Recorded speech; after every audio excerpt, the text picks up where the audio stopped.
You are listening to Spot On, a health and wellness podcast that breaks through the latest media headlines to provide you with accurate and usable information that is, well, spot on to meet your needs.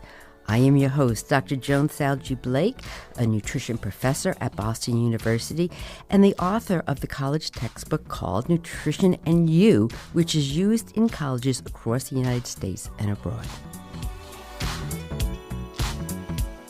Hello, Spot On listeners. We're back with another quarantined segment, an episode for you. The name of this one is Flattening the Coronavirus Scam Curve. Oh yeah, this is making me absolutely crazy.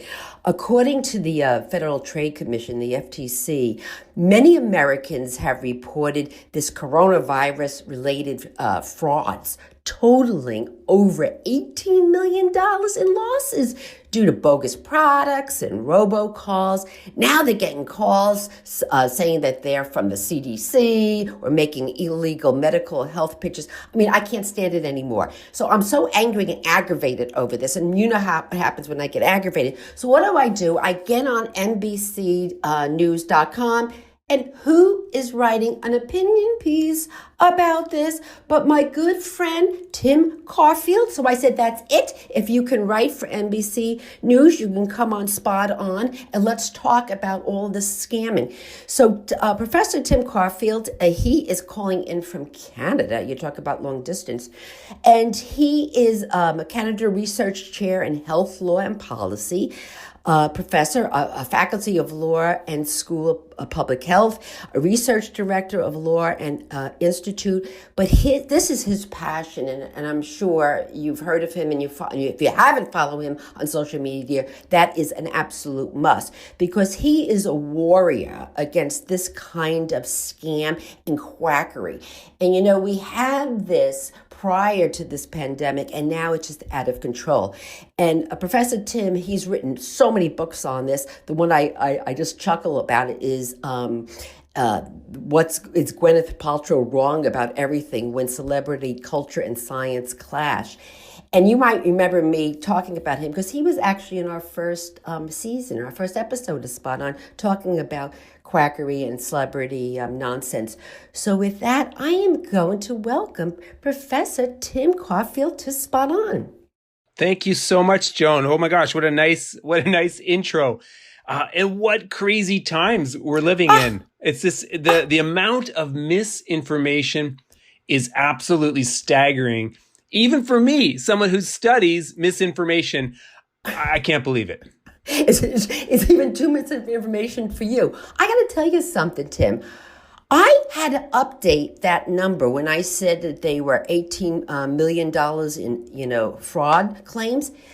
Yesterday, it was 13 million. I had to update it today to 18 million. I mean, this is like out of control, absolutely out of control. And that this opinion piece that you wrote for NBCnews.com, and we're going to put this up on the Spot On Facebook page, is really spot on. I mean, this is absolutely crazy. Why do you think we are so vulnerable now to this craziness? Well, I think there's a whole bunch of things going on.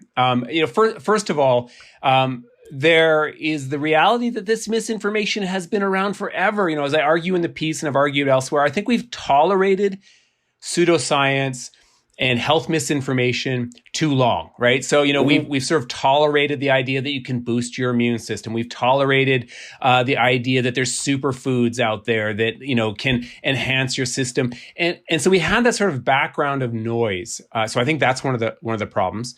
But then, of course, when you have this pandemic, you have uncertainty, you have fear. And there's really interesting research that suggests that when you have that kind of uncertainty, misinformation will fill in the gaps.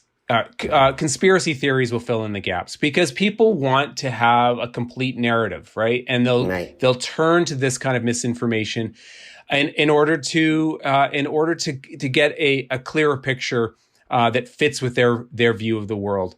But of course, Joan, another big element, and this is something we're studying right now, is the marketing. People are taking advantage of this situation and marketing bunk. Immune boosting is just one example, but they're marketing really harmful stuff, and it's getting traction because the current information environment is just so incredibly chaotic. So those are just some of the examples, some of the reasons I think why we're seeing so much misinformation right now. And of course, people just want to exploit the situation. That's also a big factor. We've been doing these quarantined episodes, Tim, because people are stressed. They're exhausted. They can't work. So now when you're under the weather mentally, they're not sleeping, you're even more vulnerable to this kind of stuff because, we don't have the crystal ball to say, July 4th, this is going to be all over. We don't have that. So, people are just hanging on this quackery just to find relief and thinking they can, beat it. But the only thing that's getting beaten is their wallets. I mean, this is absolutely crazy. And it can be harmful, right, Tim? It can be harmful. And I think because I've had people say to me, who cares that this misinformation's out there? You're overreacting. Sure, there's the really crazy stuff like, drinking bleach, not so crazy after what Trump said, drinking bleach, drinking cow urine, the idea that cocaine will cure you. That stuff is really harmful. And people have actually gotten hurt from it. People have died as a result of it.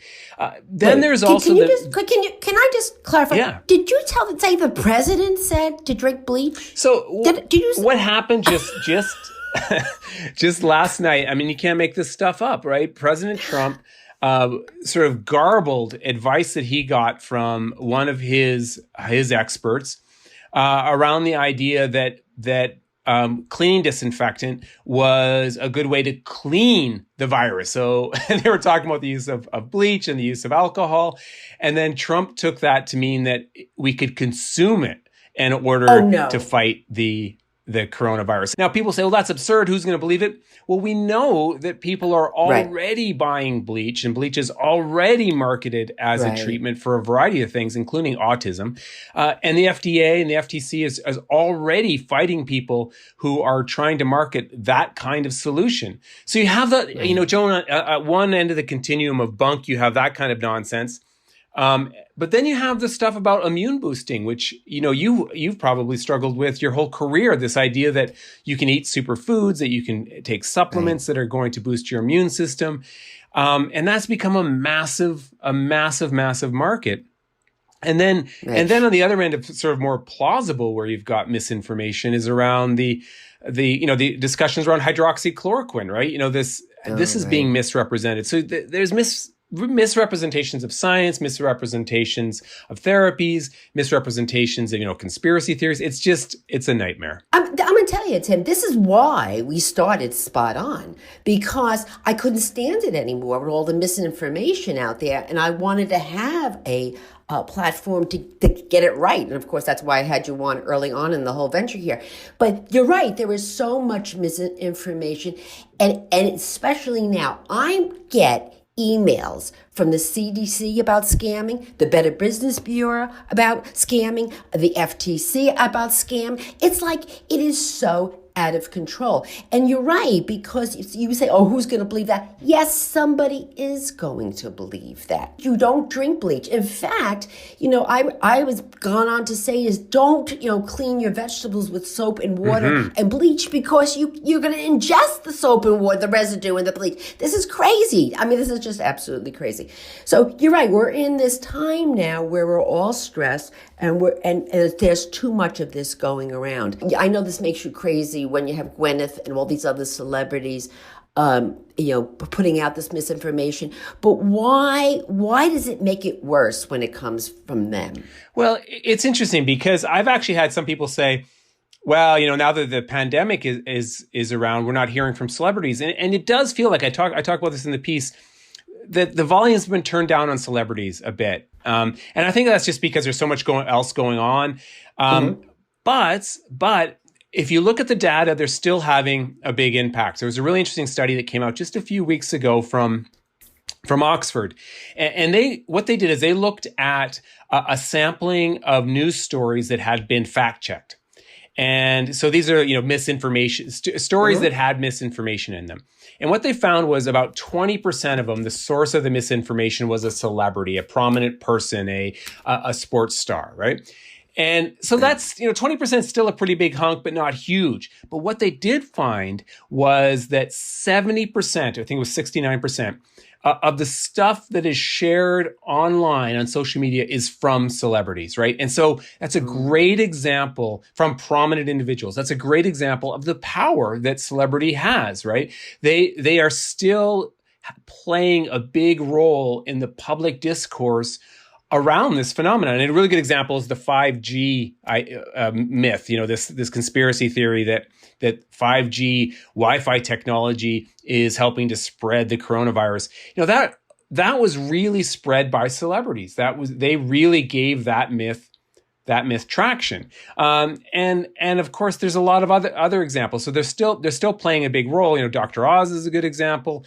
And you have so many wellness gurus pushing, again, the immune boost thing. So they're still playing a big role here. And one of my hopes, Joan, is a legacy of this crisis is that we will be able to, really kind of phase out that way of thinking. A man can dream, right?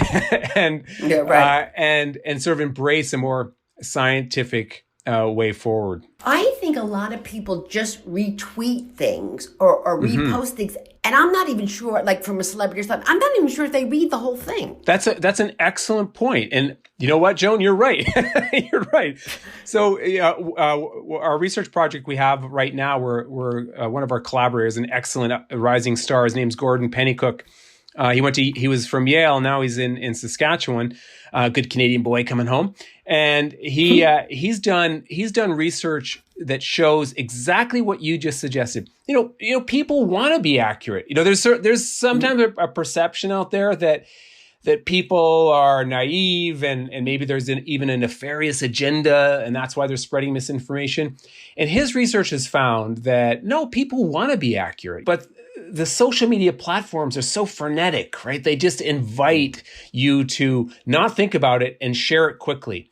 And so what his research has found, and this collaborates, this fits with other people's work, is if we can just nudge people to think about accuracy, right? The sort of an accuracy nudge, Gordon calls it, and pause before they share, that can have a real impact on stopping the spread of misinformation. I know it sounds ridiculously simple, but there's at least a few studies that suggest that simple strategy can make a difference.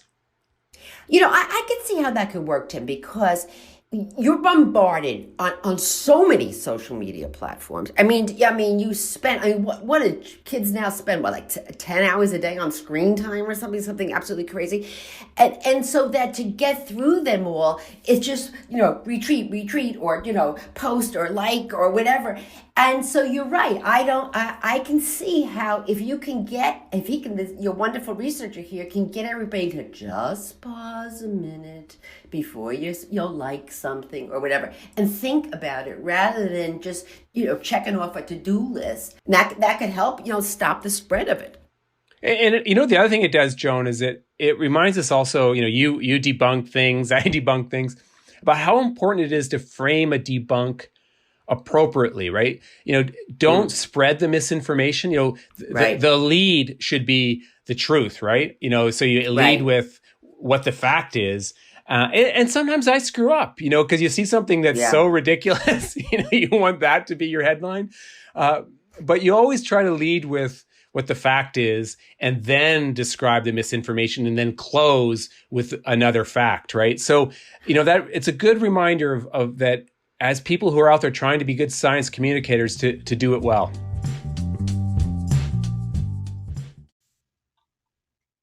Are you having trouble sleeping, focusing, or relaxing? If the answer is yes, then the TM Softs White Noise Sleep Sounds podcast has got you covered. This hour-long podcast is made to help you get rid of distractions, reduce stress, relax, and most importantly, get better sleep. You can listen to sounds of nature, white noise, relaxing music, and much, much more. You can check out the TM Softs White Noise Sleep Sounds podcast on Spotify or wherever you listen to your favorite podcast. Some of this stuff, like drinking the bleach, which is horrific or whatever, is craziness. But sometimes, Tim, you have people that are saying things that are not too off base, but they're off base enough. Celebrities like Dr. Oz and our friend Tom Brady saying things that, they're more believable, but they're still wrong. Right. And I think that that is one of the biggest challenges. And the other thing, I'm sure you've noticed this too, Joan, is sometimes the misinformation is kind of buried in virtuous advice, and so it makes it more difficult to debunk it because you say you can't boost your immune system. That causes autoimmune diseases, anaphylaxis. You say that, but their statement is embedded in this idea, oh, we're all in this together. Let's exercise. Let's try to eat healthy. And by the way, take my supplements and boost your immune system, right? That's right. So that's right. It becomes more difficult to tackle it, but that misinformation still has an impact. We're doing a study right now where we're looking at Instagram around the idea of immune boosting. And, we've just sort of done a preliminary check, almost like a little pilot study. And we're going to do a more robust analysis in the very near future. But I went through over 100 Instagram posts on the idea of boosting your immune system. And Joan, I didn't find a single one, not one, that talked about it accurately. They all sort of, and there were some that were clearly wrong. They were about supplements or some kind of herb that's going to boost your immune system. A lot were benign. They had a beautiful picture of something and just hashtag immune booster. But that really shows how misinformation, as you pointed out, can kind of sneak in there, right? It can sneak in there. Right. It's not drinking bleach. It's eating this herb to boost your immune system. Right. And that is your first red flag, and as I teach my nutrition students here at Boston University, that is a red flag when someone is saying something about immune and then they're trying to sell you something. That's a red flag. And you got to figure out what the heck are they trying to sell you. And vitamin C, listen, you could have a cup of OJ in the morning and your vitamin C, you're good to go and go back to bed because you met your vitamin C for the day. We did a study where we were looking at, I believe it was unproven stem cell therapies. And our hypothesis was, and we were actually looking at alternative providers. And our original hypothesis was, alternative providers are sort of jumping on this stem cell bandwagon to sell bunk. And that was true, but our hypothesis was wrong because almost always there was an MD involved, right? So I think it is...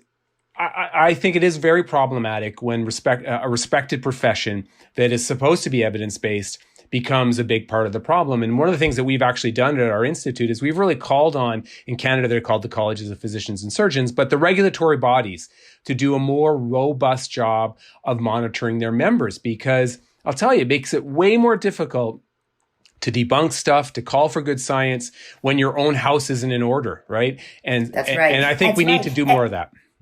That's absolutely. And, people see initials after the names and they just assume that, these are all credible, but you really have to go to the credible sources. In the case of this, like the CDC, Dr. Fauci, who I love, let's get it from exactly where we need to get it from. And how can the public know that? Because look at Dr. Oz. Let's put him in what he said about taking that drug. It was incredibly frustrating. And he's a fascinating cultural phenomenon, isn't he? He went from being a surgeon, a cardiac surgeon, to someone who pushes wellness woo, to now a Fox TV talking head. It's a fascinating transition.